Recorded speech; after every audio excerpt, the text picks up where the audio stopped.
নমস্কার বন্ধুরা, মুন্নার রান্নাঘরে আপনাদের সকলকে স্বাগত জানাই। আজকের মেনু হলো আলুর চপ। কিভাবে করছি আর তার জন্য আমার কি কি লাগছে সেটা আমি আগে বলে দিই। আমি এখানে এরকম ছোট মাঝারি সাইজের 4টে আলু সিদ্ধ করে দিয়েছি, আর খানিকটা বেসন রেখেছি। আর যেটা লাগবে, আমি ধনেপাতা লঙ্কা কুচি করে রেখেছি বেশ খানিকটা। সর্ষের তেল লাগবে, নুন লাগবে, গোলমরিচের গুঁড়ো লাগবে, আর কিছু চীনা বাদাম আমি এখানে এরমভাবে ভেঙে রেখেছি। এবারে আমি আগের থেকে কড়াইটাকে গরম হতে দিয়েছি। এবার আমি প্রথমে আলুটাকে হাতে করে এরমভাবে একটু মেখে নেব। কড়াইটা আমার গরমই হয়ে আছে, আমি একটু আগে চালিয়ে দিয়েছিলাম।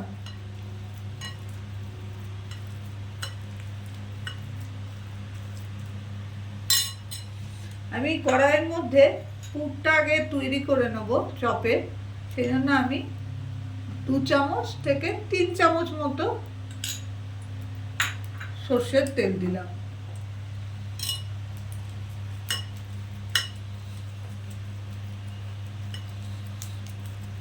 আলুটাকে প্রথমে ভালো করে এইভাবে মেখে নিতে হবে। তেলটা গরম হয়ে গেছে, আমি সিদ্ধ আলুটা এর মধ্যে দিয়ে দিলাম।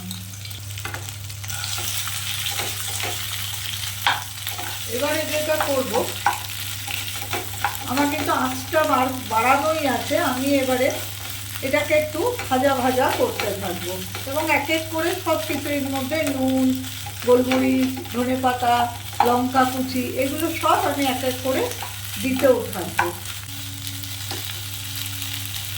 একটু নাড়ার পর আমি এর মধ্যে এই যে নুন পরিমাণ মতো, বাদামগুলো,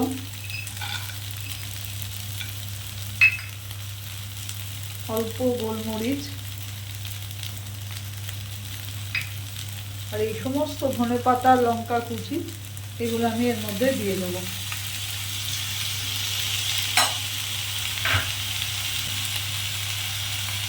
এবার আমি এই সমস্ত জিনিসটাকে ভালো করে নেড়ে নেব।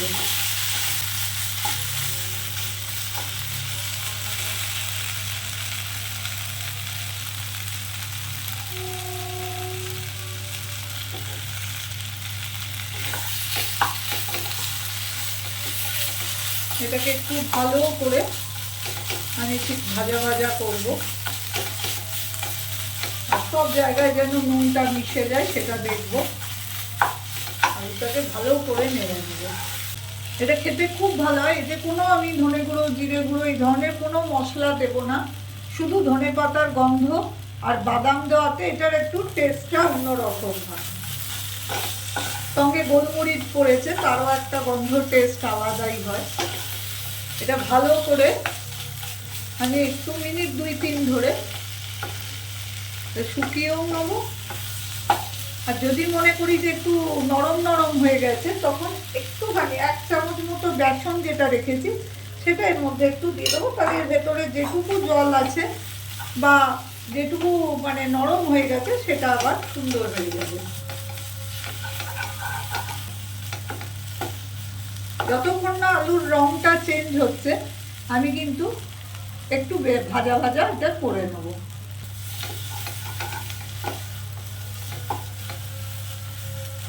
আমার মোটামুটি পুরটা রেডি হয়ে গেছে। আমি এটা বড় বাটিতে ঢেলে একটু ঠান্ডা হতে দেবো, তারপর আমি আবার ফিরে আসছি।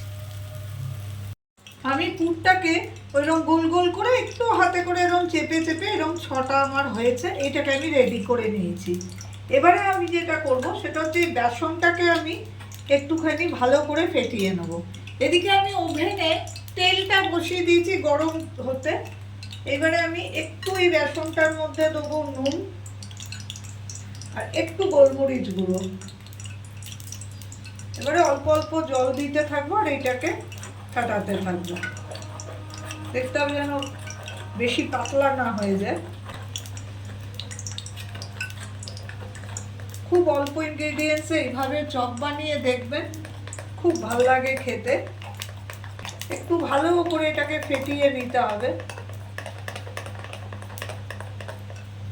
একটু টাইম নিয়ে এটাকে ফাটাবেন। এটা যত ফাটাবেন তত ভালো হবে।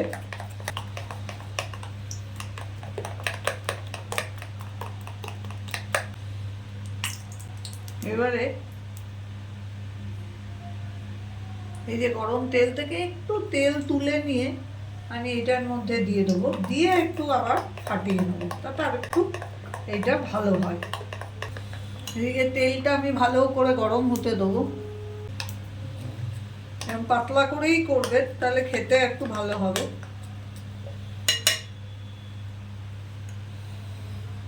তেলটা প্রায় গরম হয়ে এসছে।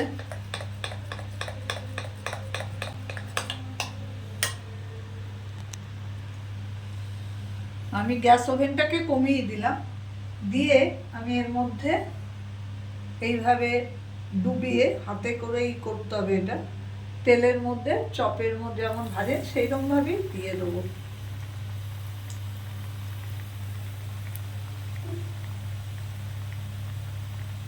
আমার ছোট কড়াই বলে আমি দুটো করে দিচ্ছি।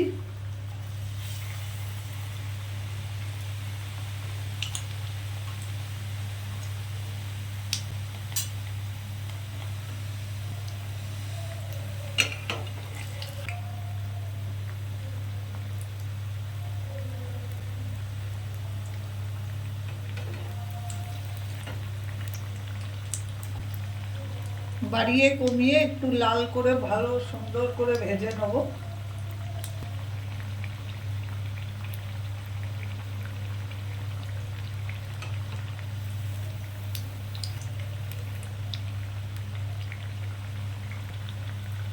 এভাবে উল্টে পাল্টে বেশ কিছুক্ষণ সময় নিয়ে লাল করে ভেজে নেব।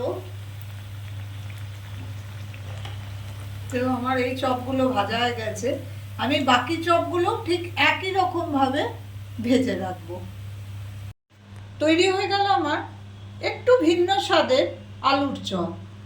এভাবে তৈরি করবেন, খুব তাড়াতাড়ি হয়ে যায় আর খুব কম ইনগ্রিডিয়েন্টস লাগে। যদি আমার রেসিপিটা আপনাদের ভালো লেগে থাকে তো প্লিজ আমার চ্যানেলটাকে সাবস্ক্রাইব করে দেবেন, লাইক করবেন, শেয়ার করবেন, কমেন্ট করবেন। আমি হাজিরা হব আবার অন্য কোনো দিন অন্য কোনো নতুন ধরনের রেসিপি নিয়ে।